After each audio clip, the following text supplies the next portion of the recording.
billeder, så vi kan se flere. Det er en god ting. Godt. Sådan, Emma. Ved du hvad, jeg deler lige min skærm med jer.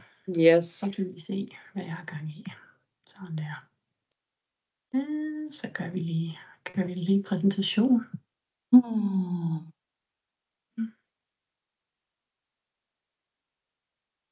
Nå, jamen velkommen til, og dejligt at have jer med. Vi skal snakke om komplementære projekter i dag på komplementære actions, og det er det 15. webinar, tror jeg, vi er ved at have talt os frem til, så vi har efterhånden set hinanden på den her måde et par gange. I dag skal vi snakke lidt om komplementære handlinger. Formålet er ligesom at forsøge at understøtte, at de får noget mere viden omkring, hvordan vi arbejder med det, og hvordan vi kan arbejde med det, og hvad for nogle fundingmuligheder der er i EU. Og derfor har vi også Birgitte og Maria med fra CDEU, som er Region Midtjyllands EU-kontor. Og vi har faktisk også Jørgen og Astrid, tror jeg også, er med fra Københavns EU-kontor. Bare for at kan de også lige lytte med og svare, hvis der skulle være nogen fra den sjællandske del, der har lyst til at stille nogle mere konkrete spørgsmål. Men ellers så vil Birgitte vist også lige fortælle jer lidt om, hvem der ellers sidder i de regionale kontorer og arbejder med det her, når hun går videre, når hende og Maria går videre. Så formålet er ligesom, at I får lidt indsigt i komplementære actions i dag, og hvordan vi arbejder med det. Chatten er åben, så endelig skriv, hvis I løbet af oplægget de får nogle spørgsmål, eller der er noget, I gerne vil lige blive lidt skarpere på, så tager vi lige og samler op efterfølgende. Og vi sidder i projektledelsen fra CBW i dag, så han er her, og han kender jo Thomas, og Nadja og Jesper, og så er jeg her også, og jeg er sådan den nyeste addition til teamet, og jeg startede i november, og skal sidde, en af mine primære opgaver bliver at skulle sidde med komplementære handlinger og projekter, hvordan arbejder vi med dem, og hvordan får vi et overblik over, hvad der foregår, og hvordan hjælper jeg jer til ligesom sådan at måske at prøve at finde ud af, og komme videre med jeres idéer og de ting, I gerne vil. Så det var bare lige, hvem jeg var. Den gruppe, vi er i dag, er kun fra partnerskabet, så det skulle gerne være sådan et rimelig trygt rum. Vi skulle gerne have sådan nogenlunde ens forståelsesramme alle sammen omkring begreber og projekter og den slags. Men så endelig bare spørge ind, hvis der er noget, I gerne vil vide. Ja. Husk lige at mute jeres, så vi ikke kan høre jer i første omgang, indtil vi lige kalder på jer. Men meget gerne holde jeres kamera tændt, så vi kan have lidt mere sådan, dialog og se hinanden, når vi taler sammen. Og så skal jeg lige informere jer om, at vi optager det, sådan at hvis der er andre, der har lyst til at se det senere, har mulighed for det. Så det håber jeg er ok med alle sammen, ellers må I lige give lyd fra jer. Det her er dagsordenen, som jeg har lige været lige at sige velkommen, så giver jeg lige en rigtig, rigtig kort rammesætning efterfølgende. Og så fortæller Birgitte og Maria omkring komplementære actions og forskellige eksempler på funding i EU, og også hvordan nogle andre projekter har arbejdet med komplementære handlinger. Og så samler vi ligesom op til sidst, og ser om der er nogle spørgsmål. Og så helt afslutningsvis, så bygger vi bro til det seminar, vi afholder i maj, hvor vi jo rigtig godt kunne tænke os, at I kom og fik lov til at komme på banen med jeres idéer. Så bare sådan lige helt overordnet, som Birgitte og Maria kommer mere ind i det her, men bare for at fortælle, at det vi skal snakke om er de her komplementære actions, og det er handlinger, som enten bidrager til, at jeres actions når deres mål, eller bidrager til, at projektet CBW ligesom understøtter gennemførelsen af sådan et nationale handlingsplan for cirkulær økonomi. Så det kan ligesom både være noget, som understøtter det, I allerede gør, eller noget, som ligesom medtager noget mere. Der er et bredt udvalg af fundingmuligheder i forhold til at gennemføre et projekt, og det kender I sikkert mere til, men i dag skal vi høre lidt om EU-funding, og det er ligesom kun en del af, hvordan man kan få funding til sit projekt. Man kan også søge nationale midler og lokale midler, det kan være offentlige midler, det kan være private midler. Så der er ligesom et væld af muligheder, og i dag fokuserer vi så på EU-mulighederne. Og med de fine ord, så tænker jeg egentlig bare, at jeg vil give ordet videre til Birgitte og Maria. Det kan være, at I vil dele jeres skærm. Så stopper jeg lige her. Yes, det vil vi gøre. Det har vi prøve at... Jeg skal også lige have den her. Og tak til Emma. Nu skal jeg lige have den lavet. Sådan. Tak til Emma for introduktionen. Og tak til alle sammen for at være med. Kom så, der var den. Ja, komplementære projekter og projekter i det hele taget. Det er det kommer til at handle om nu med en EU-vinkel på. Så ja. Så hvad er et komplementært projekt? Emma har løftet noget af sløret for det. Jeg kommer til at gentage det. Det er fint nok. Vi kommer med lidt inspiration også fra nogle af CBON Waste søster eller brødreprojekter ude i Europa. Og så skal det her gerne fungere som en brobygger til den workshop, der er i maj, og det vil I få mere at vide om på et tidspunkt. Der er meget at snakke om her. Bare lige kort, hvem vi er. Vi er jo det midtjyske EU-kontor og partner i CBON Waste. Så har vi et meget tæt samarbejde med de andre regionale EU-kontorer. Det er helt afgørende for vores funktion i Bruxelles, at vi samarbejder hernede og understøtter hinanden på kryds og tværs. Og når Jørgen blev nævnt, så er det jo fordi, at Jørgen også var med til at udvikle og tage meget af det her projekt med ind i Greater Copenhagen-kontoret. Det er fint. Maria Helene og jeg har en del, meget nok mest, erfaring på det midtjyske EU-kontor, og har været med til at forfatte 3 af de her integrerede projekter. Det seneste Life Act har opstart 1. april, så det er sidste skud på stammen. Derudover så har vi også erfaring med mange andre EU-projekter, og nogle af dem vil vi også komme ind på i dag, hvad er for nogen, man kan kaste sig over. Jeg kan overhovedet ikke se jer, så hvis der er nogen, der har noget nu, så tror jeg, I skal skrive det i chatten, så vil Hanne samle op på det, eller også så må jeg afbryde mig. Det kan også godt lade sig gøre. Som sagt, så er der fokus på cirkulær økonomi på alle de regionale EU-kontorer. Og nu får I de her slides tilsendt, og der vil I kunne se e-mailadresser fra vores søsterkontorer. Ja, vi er kvinder, kan jeg se. Så det men som I kan anvende jer til, hvis I har spørgsmål, som er mere forankret i det regionale i jeres landsdel. Hvad det måtte være. Nå, komplementære handlinger. Udover det, som Emma har sagt, så vil jeg sige, en handling, det er formelt set en action, der gør, at man når sit mål. Og jeg tog lige for pædagogikkens skyld og sat jeres eget storymap ind, hvor I jo har spredt en masse actions ud i hele Midtjylland og faktisk i Danmark, Region Hovedstaden. Der er jo, så det kender I jo rigtig godt, at det er handling, det er det, man får penge til for at nå det mål, man har sat sig i sit projekt. Derudover er det også, som Emma sagde, så er det en handling, som gør, at man når eller understøtter denne her handleplan på cirkulær økonomi, som var den nationale, som vi har skrevet ind i projektet. Så det er handlinger, og komplementære handlinger er faktisk lidt det samme. Det er bare yderligere handlinger, som gør, at projektet når sit mål.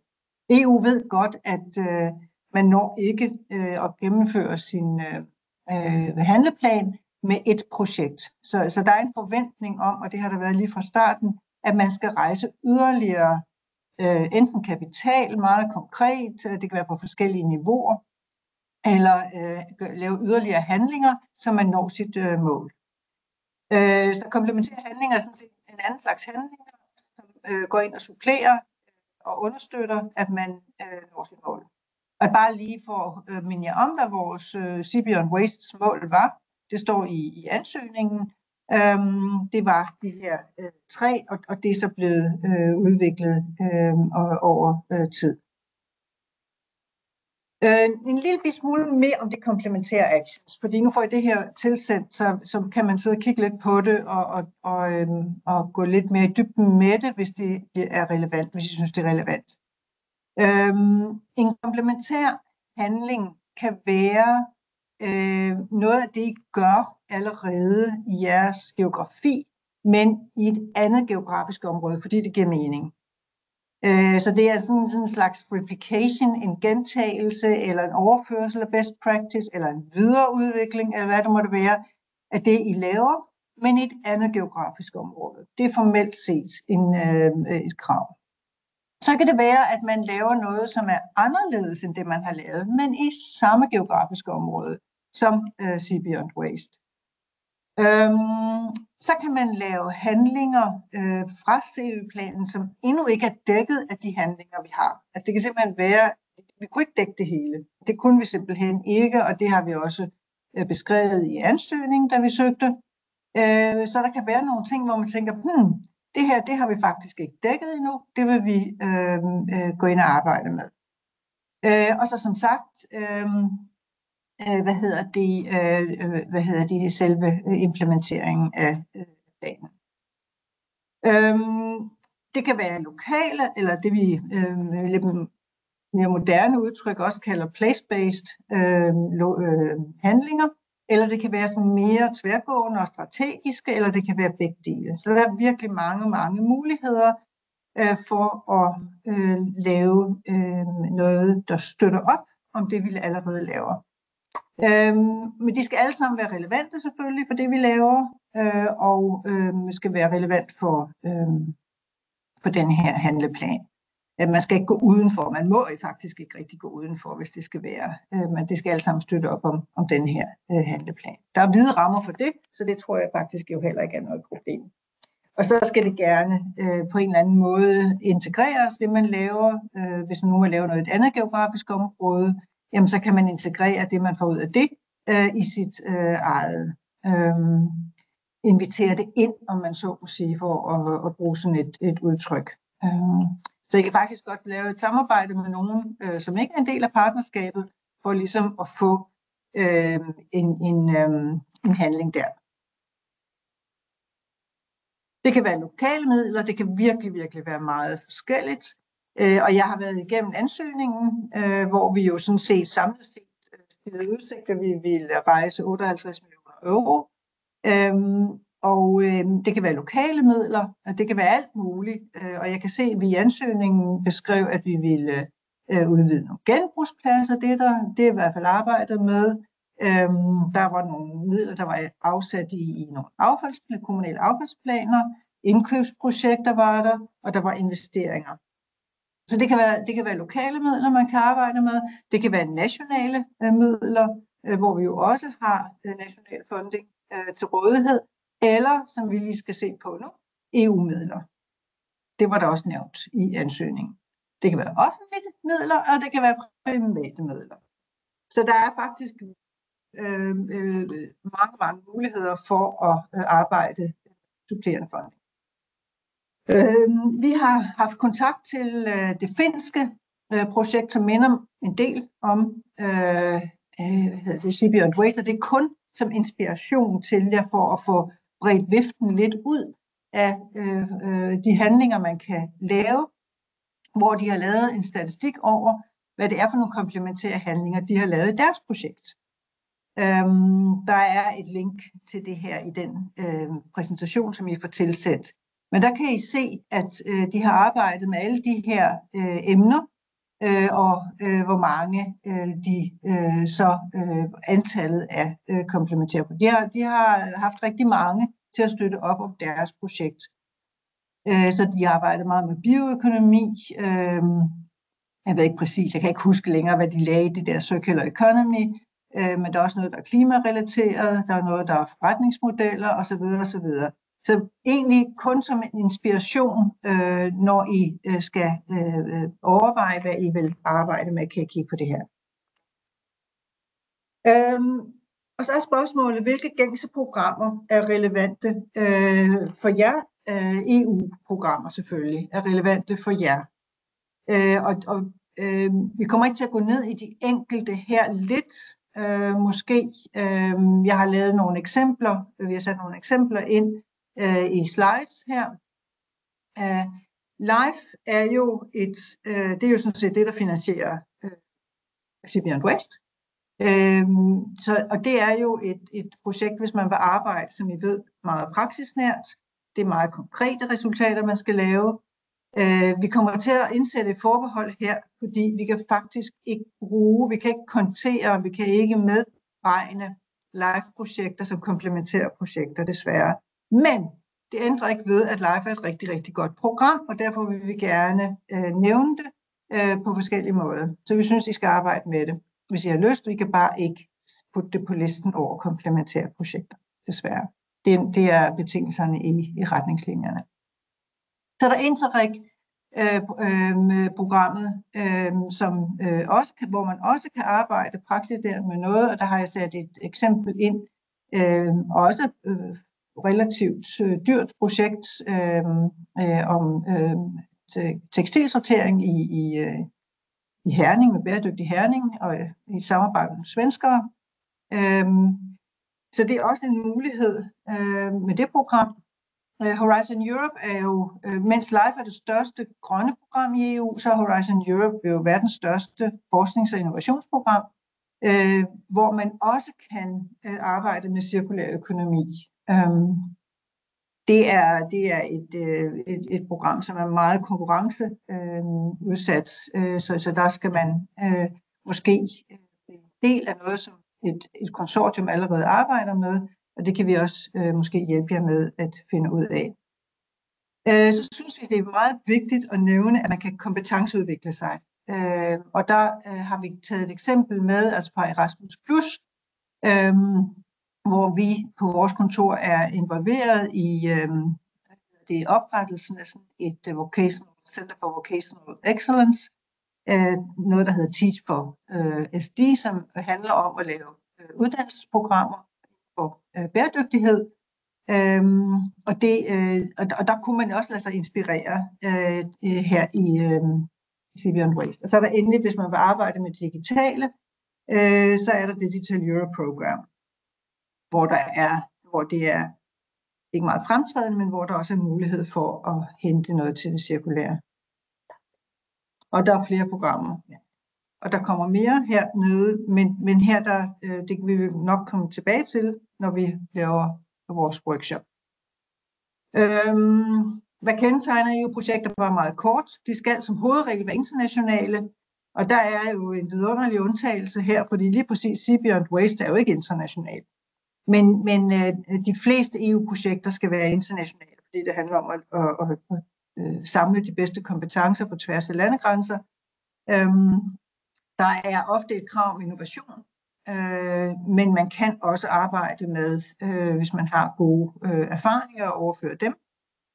Så skal de selvfølgelig være relevante for EU, og man skal kende de strategier, man arbejder ind i og understøtter. De skal inkludere slutbrugere, det tror jeg ikke er noget større problem for nogen i den her kreds. Og så skal de være resultatorienterede og give håndgribelig impact. Kommissionen og Europaparlamentet og hvem det måtte være, vil simpelthen se, at vi flytter ved hjælp af EU-projekter, at vi flytter Europa et bedre sted hen, helt håndgribeligt. Så bare lige at minde jer om, hvad det er for nogle politiske målsætninger, og der er masser, der er relevant for cirkulær økonomi. Det er jo hele affaldslovgivningen, og det er også de strategier, der ligger inden for cirkulær økonomi, bioøkonomi, en masse andre lovgivninger og strategier, som man kan tale ind i. Og så allersenest, så må man sige, at den seneste kommission arbejder jo rigtig meget ind i konkurrenceevne og strategisk uafhængighed, hvor cirkulær økonomi også skal understøtte det. Så det er det, vi skal tale ind i, hvis vi vil lave EU-projekter, så skal vi ind og understøtte EU's politiske målsætninger. Så vil jeg gerne nævne noget, som ikke er sådan projekter, a la LIFE og Interreg og Horizon. Og her der nævner vi, at den europæiske investeringsbank, som jo er EU's grønne bank, den siden 19 har arbejdet med at investere i cirkulær økonomi. Og her kan I se, hvad det er, den har understøttet. Industri, landbrug, affaldshåndtering osv.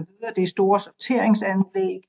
Der er et link i den her præsentation, hvor I kan se, så hvis I overvejer at sige, at der skal investeres stort her for at nå vores mål, så er der altså muligt at tage kontakt til den europæiske investeringsbank, få noget rådgivning. Det er meget, meget grundig rådgivning, man får. Så er der nogle andre programmer, tiltag, som investeringsbanken også har, som Maria vil komme ind på nu. Ja, og så vil vi gerne sige lidt om nogle andre typer af instrumenter, altså som også som går lidt ud over, hvad skal vi sige, traditionelle projekttyper. Og EU, de har lanceret det, der hedder Circular Cities and Regions Initiative, som man godt kan kalde EU's flagskib på cirkulær økonomi. Og det er sådan et initiativ, der forsøger at samle alle relevante aktører i EU-systemet og interesseorganisationer, store fonde, investeringsbanken og projekter.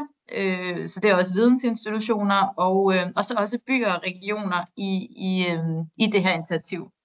Og initiativet er bredt. Der er en masse indsatser og muligheder. Vi er sådan inde i den hjælp, der hedder vidensdeling og teknisk hjælp, og så er der også nogle projektmuligheder i ny og næ, og så er det sådan meget samarbejde og vidensdeling, vi er ude i her. Så bare for at give et overblik, så er det her ligesom alle de instrumenter, som man finder som del af CCRI, og nogle af dem er kommissionen selv og SINEA, og andre er investeringsbanken eller partner, for eksempel IGLE driver også nogle af de her initiativer. Og I skal endelig, når vi kommer videre hen i præsentationen, og I hører noget, der har interesse, så skal I endelig række ud, så skal vi nok hjælpe jer med at finde vej, men det var bare lige for at vise jer, hvor bredt initiativet er. Så der er ligesom et vidensspor, og så er der et udvekslingsspor, og så er der et support-støttespor og tilhørende instrumenter. Så Birgitte, hun nævnte investeringer, og der er særligt det program, som investeringsbanken tilbyder, der hedder C3, som er rettet mod byer og regioner, som er rigtig, rigtig interessant. Og der er to spor. Der er det, der hedder Circular City Advisory, som er sådan rettet mod altså byer bredt. Og så er der ligesom et andet spor, som er mere rettet mod, hvis man har et enkelt stort projekt. Ja, så det man får i de her programmer, det er jo ikke pengene til at foretage investeringen, det er vejen hen mod investering. Og jer, der har siddet med sådan nogle store projekter, I ved sikkert godt, at vejen til investeringen kan jo være et projekt i sig selv. Ja, så hvis man kommer ind i det, der hedder Project Advisory, så der snakker vi om projekter over 20 millioner euro. Og det man får der er sådan cirka 100 dages konsulenthjælp. Og det er eksperter fra investeringsbanken eller andre eksperter, som investeringsbanken mener er de rette til at hjælpe det konkrete projekt. Og man søger, altså man sender en ansøgning, og så vurderer de, om det er det rigtige program, der kan hjælpe. Så er der den, der ligesom retter sig sådan lidt mere mod citywide, og det er altså for eksempel, hvis man gerne vil have en strategi, og man tænker flere cirkulære projekter, der skal hen mod en investering, så har de simpelthen sådan et program rettet mod byer, og tanken her er ligesom, at EIB understøtter sådan, at man får bygge blokkene, eller hvad skal man sige, legoklodserne til at lave rette strategi og modne investeringerne. Og der vil jeg bare lige nævne, at lige nu har vi Skive Kommune, som også er med i CP Race, som er i gang med at teste den her oplevelse, og det vil de også gerne dele mere om. Så vil jeg bare lige fortælle om Green Assist, og det er sådan måske lidt mere light. Det kan typisk være mindre projekter. Der taler vi om investeringer op mod 2,5 millioner euro. Så det er sådan lidt lillebroren. Green Assist kan tilbyde mange forskellige ting, så man skal, jeg tror man skal i dialog, hvis man tror, at det her instrument kan bruges, og så finder man ud af i dialogen med Green Assist, hvordan instrumentet bedst kan hjælpe ens projekt. Det handler meget om greening af projekter. Altså det kan være, at man har en rigtig god idé, og det er et rigtig godt cirkulært projekt, men for eksempel så har man en rigtig stor energiforbrug, og hvordan kan man så arbejde med den del, fordi så er det jo måske ikke et grønt projekt. Det kan også være, at man har brug for noget hjælp til noget miljøanalyse, eller man har udfordringer i forhold til business model, forretningsmodeller. Så har vi det, der hedder Communities of Practice, som vi håber, at nogen kunne have interesse i at prøve det, og der er deadline på den næste indkaldelse 28. marts, og der er åbnet 4 Communities of Practice, man kan søge ind i, og den ene er byplanlægning, og så er der et spor, der er rettet mod affaldsselskaber som jer, og så er der noget, der er sådan lidt mere SME-agtigt. Og sidst men ikke mindst, så har vi CCI Mentoring Program, som Skive også tester, og det er, hvor man faktisk får hjælp på nogle andre projekter, særligt Horizon-projekter, som er sat i verden for at skulle hjælpe byer og regioner, og det er 12 timer, man får meget målrettet, og det arbejder Skive også med at teste, og der arbejder de særligt med deres bæredygtighedsstrategi, og hvordan de ligesom kan arbejde med den, så den understøtter egnens ambitioner inden for cirkulær økonomi. Det som Skive nævnte, det er, at det der er rigtig godt, det er, at man får nogen udefra, som spørger om de rigtige ting, og de ting, man måske ikke rigtig selv kan spørge sig selv om. Så det synes jeg var interessant. Til sidst så vil jeg bare lige nævne CCI arbejdsgrupper, som var noget af det første, som initiativet satte i gang, og der har vi nemlig også en hel del aktører fra Sea Waste, som er kommet ind i det her og er aktive. Og det er jo selvfølgelig meget netværk, mødes med andre, der har samme interesser, og det er cirka 3 møder årligt og en gang fysisk. Og så anvender projektet, altså Sea Waste, også de her arbejdsgrupper som et rum for dissemination. Vi fortæller om jeres aktiviteter, og der kan jeg nævne, at vi også har C12, Aalborg og Pausgaard Forsyning, som fortæller her 27. marts. Ja, vi synes, det var vigtigt at præsentere jer for nogle af de handlinger, som ligger lidt ud over sådan traditionelle projekter, fordi det er den måde, EU kan se, at man også kan understøtte omstilling til cirkulær økonomi. EU kan jo arbejde lovgivningsmæssigt, at det er lidt svært, men med strategier. På affaldsområdet kan man lovgive. Man kan arbejde med projekter, som også kan bringe mere cirkularitet ind. Og så kan man altså arbejde med de her tilbud, som jo dybest set jo også er en finansiering, fordi EU bare betaler rådgivningen. Så det vil vi gerne vise jer. Og så vil jeg bare lige sige meget kort, for at binde en sløjfe tilbage til de der lidt mere traditionelle projekter. Det er lidt mere om, eller bare lige nævne de her Erasmus Plus muligheder, som måske man ikke indtænker i første omgang, når man tænker cirkulær økonomi, men som helt klart er en mulighed. Og her er det altså at lave de her såkaldte erhvervsfaglige ekspertisecentre på forskellige områder. Og vi har på vores kontor været inde over en 4-5 stykker af den slags. Og her der handler det altså om bæredygtig udvikling, hvor man er gået sammen med aktører på tværs af Europa for at lave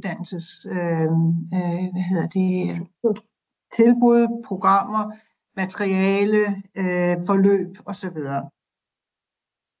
Det andet, det var et Interreg-projekt, som vi har fået hjulpet Bæredygtig Herning med, og Herning Kommune med at komme igennem med, som altså er, kan man sige, også støtter op om på tekstilområdet og cirkulær økonomi. Og Interreg er helt klart jer også at kigge på. Så er der Digital Europe. Undskyld, Ja. du faldt lige en lille smule ud. Vil du ikke lige gentage? Hvor langt tilbage? Bare lige de sidste par sætninger, du sagde. Ja, at det er relevant, rigtig relevant at kigge ind i Interreg-programmet for at se, hvad der måtte være muligheder for at lave cirkulær økonomiprojekt, ligesom vi har gjort i det her. Bare lige sådan, der kan være forskel fra, fordi Interreg-programmerne dækker jo forskellige geografier, ikke? Og der kan være forskellige prioriteter, men det var bare for at sige, at det er en interessant projekttype, særligt for kommuner og regioner. Ja. Yes. Digital Europe Program har enkelte fokusområder, som er rettet mod cirkulær økonomi, men altså for at understøtte digitaliseringen på den cirkulære økonomi, så er der så nogle muligheder her. Og der er så i det midtjyske, der er det, der hedder Tech Circle, som man kan henvende sig til for at få rådgivning om at digitalisere. Ja. Ja, og i forhold til andre landsdele, altså der tænker jeg, der kan I jo tage fat i, hvis I kommer fra Sjælland og hovedstaden, så tager I fat i jeres lokale EU-kontor, og så har de også en medarbejder, der sidder med det her område. Ja. Så vil vi gerne nævne, selvom vi som sagt sagde indledningsvis, at live er ikke sådan noget, man kan regne med som komplementært projekt, så synes vi stadigvæk, at live er virkelig, virkelig vigtigt program at oplyse om, fordi der er en række muligheder for at arbejde med det, der hedder standardprojekter, ikke de store integrerede projekter, men standardprojekter. Og der afholder vi den 29. april et webinar om netop det program. Og der vil I få en virkelig grundig indføring i delprogrammerne. Hvad er det for nogle elementer, der er vigtige at fokusere på, når man skal lave en ansøgning? Der vil være nogle eksempler fra den virkelige verden, som præsenterer, og så vil Europakommissionen være til stede og holde et oplæg også.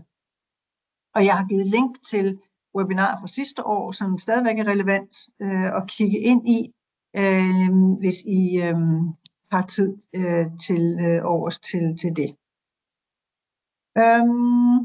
Ja, og så er der, for at binde en sløjfe til Marias,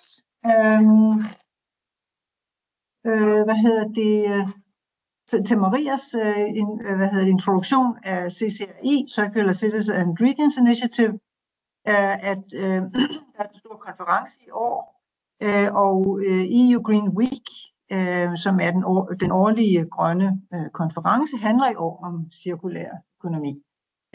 Og der vil være masser af aktiviteter i Bruxelles, som er rettet mod cirkulær økonomi på forskellige måder, inklusiv altså den store konference, hvor vi også har lavet dissemination af Seaborne Waste. Seaborne Waste, ja. Yes, det tror jeg faktisk, vi er 5 minutter før tid, kan jeg se, så vi må have talt lidt hurtigt, så det kan være, der er spørgsmål nu til os. Jeg stopper delingen her, og så vil vi meget gerne tage imod spørgsmål, hvis der er spørgsmål. Der er i hvert fald nogle spørgsmål i chatten. Der er et spørgsmål fra Signe og Stig, der hænger lidt sammen. Signe spørger, hvordan er økonomien i de forskellige programmer, og Stig spørger oversigt over dækning, altså egenfinansiering, og det var måske noget, som vi ikke behøver at gennemgå her, men som vi måske kunne få en oversigt over, eller hvad tænker du, Birgitte? Det er hurtigt, det er relativt det gennemgår hurtigt. Du her. Yes. Så man kan sige, at på live, så er det som hovedregel. Du er lidt svær at høre, jeg ved ikke hvorfor. Nå, kan I høre mig nu? Yes. Nå, det var mærkeligt. Nå, anyway. Ja. På live er det som regel 40%, man skal have med, altså man får 60% fra Europakommissionen.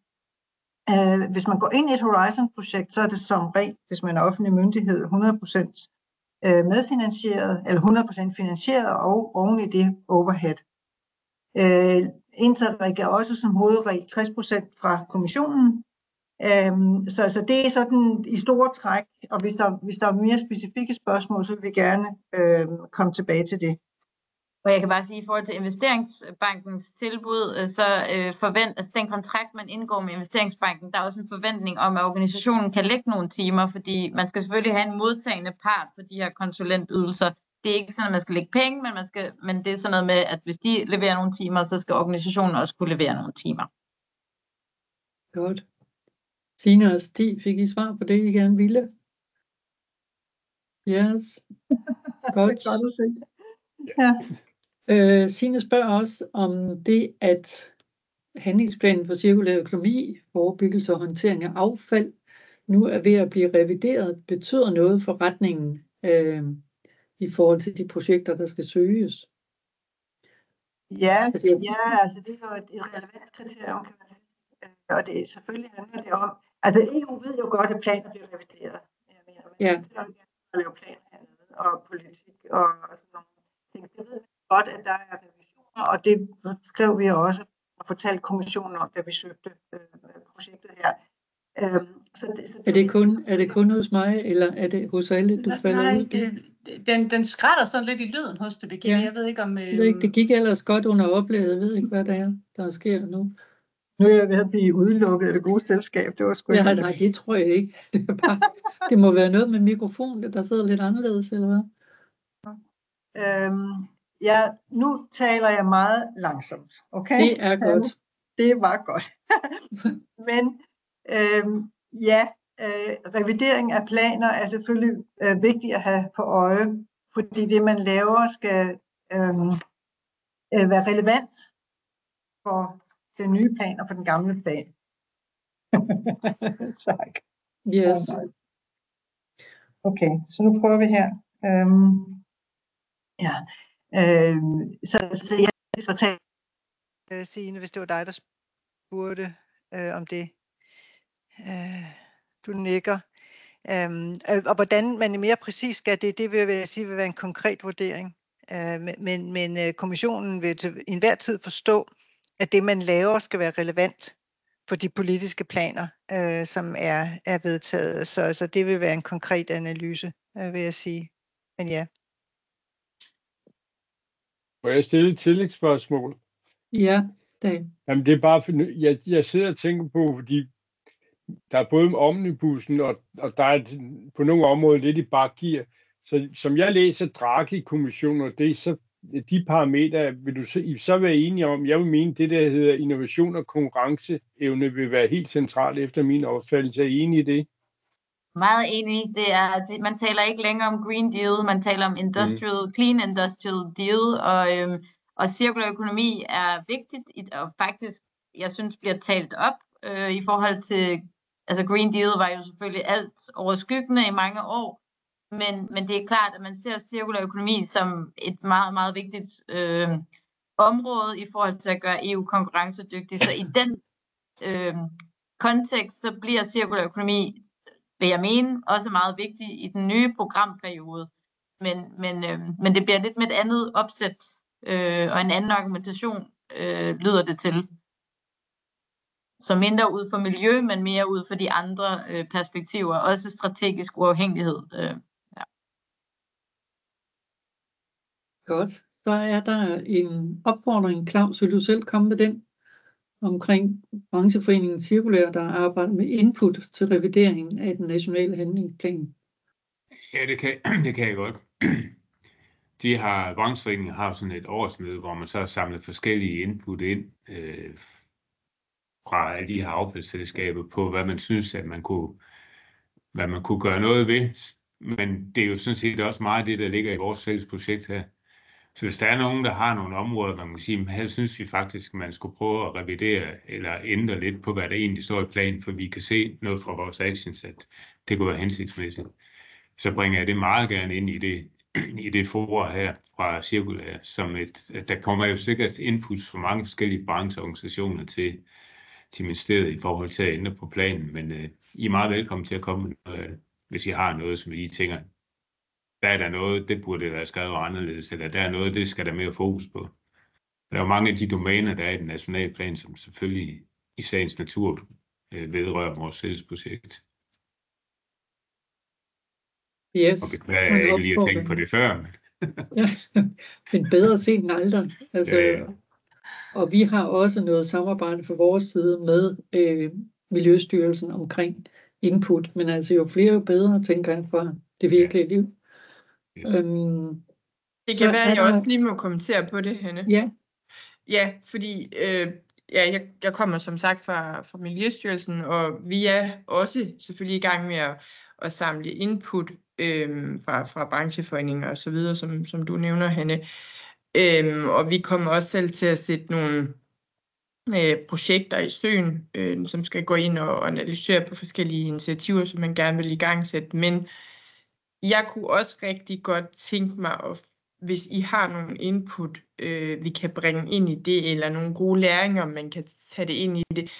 Hvad end I tænker, hvis I deler det med Claus, må I meget gerne også dele det med mig, fordi vi gerne vil kunne få det til at spille lidt bedre sammen i princippet. Det giver rigtig god mening. Godt. Så er der et spørgsmål fra Samsø. Jeppe, vil du selv lige sige det? Fordi hvad er en geografisk enhed? Ja, der var der afgrænsning eller i forhold til geografisk område, replikation inden for samme geografisk område. Er det inden for samme kommune, eller hvad er definitionen på det? Nej, altså jeg tror, at replikationen var, hvis for eksempel I har jo lavet kvæshegn, ikke? Og det var jo Renault Syds action, hvis jeg husker rigtigt, og så har I også gjort det på Samsø. Ja. Så det var det, der var replikationen. Og så den anden, det var...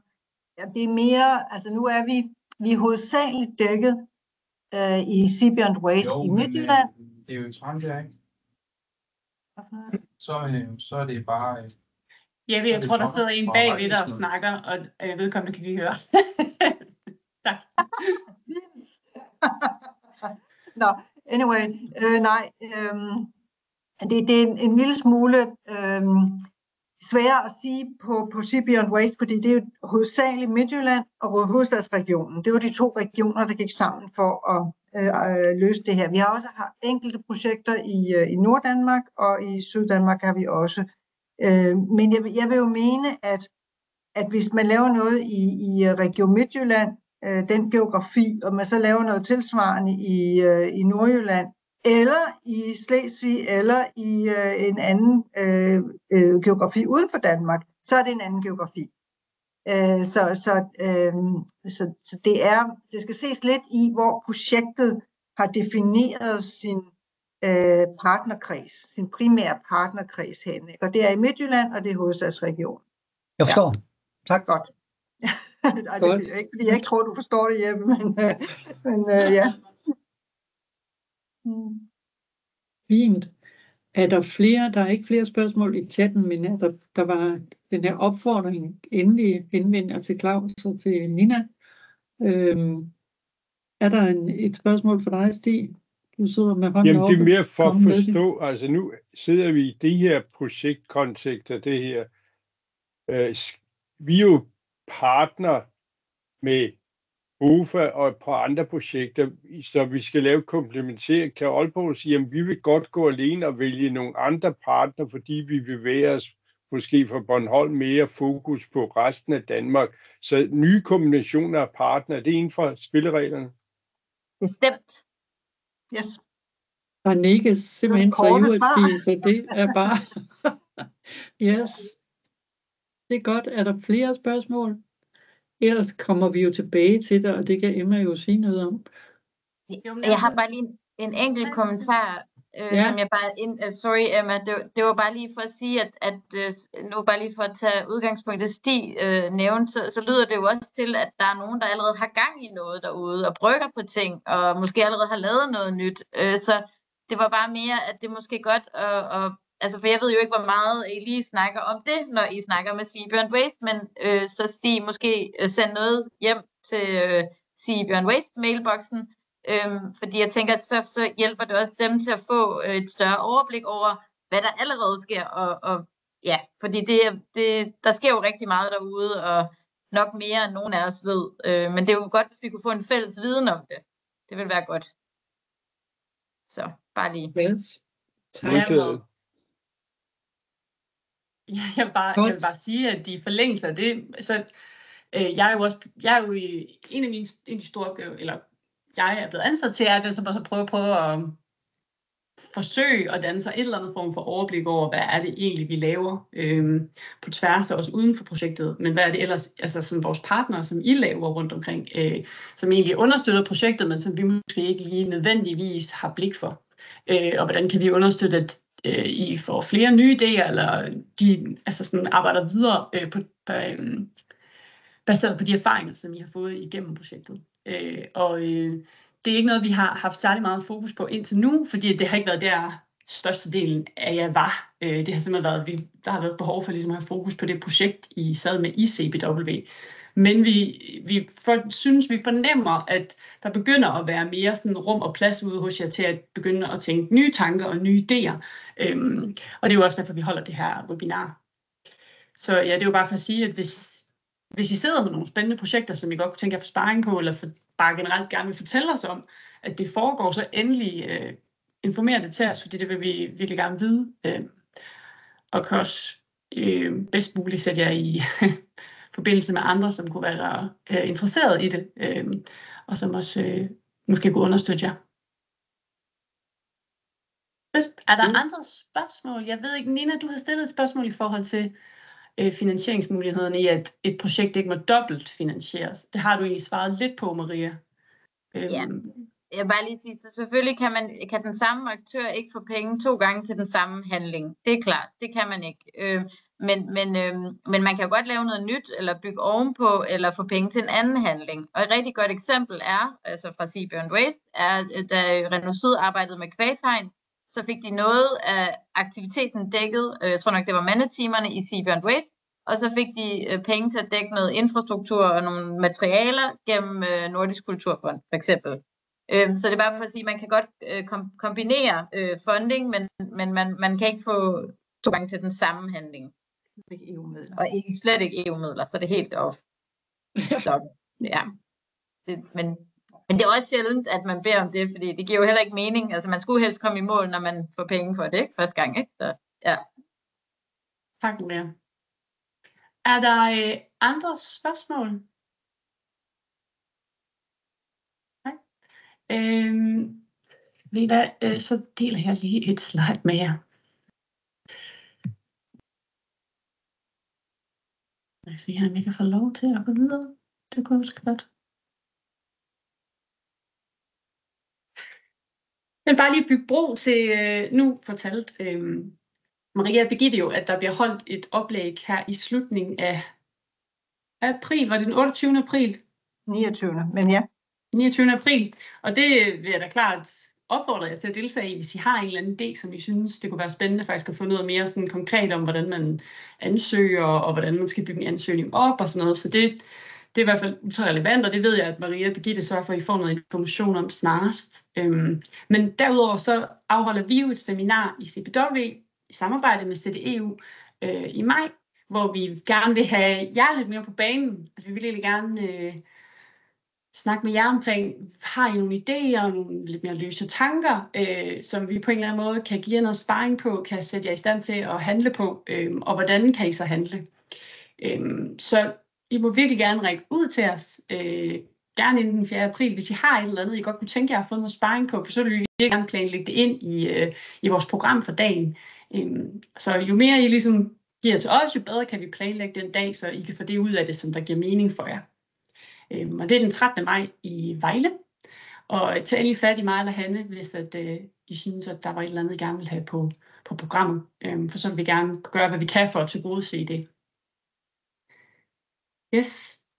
Jeg tror egentlig, at jeg vil bare lige afslutningsvis også sige, jeg står på lige med at dele igen, at vi deler selvfølgelig slides, og vi deler også videoen, forhåbentlig når den er blevet optaget på Connect, så kan I gå ind og tilgå den der.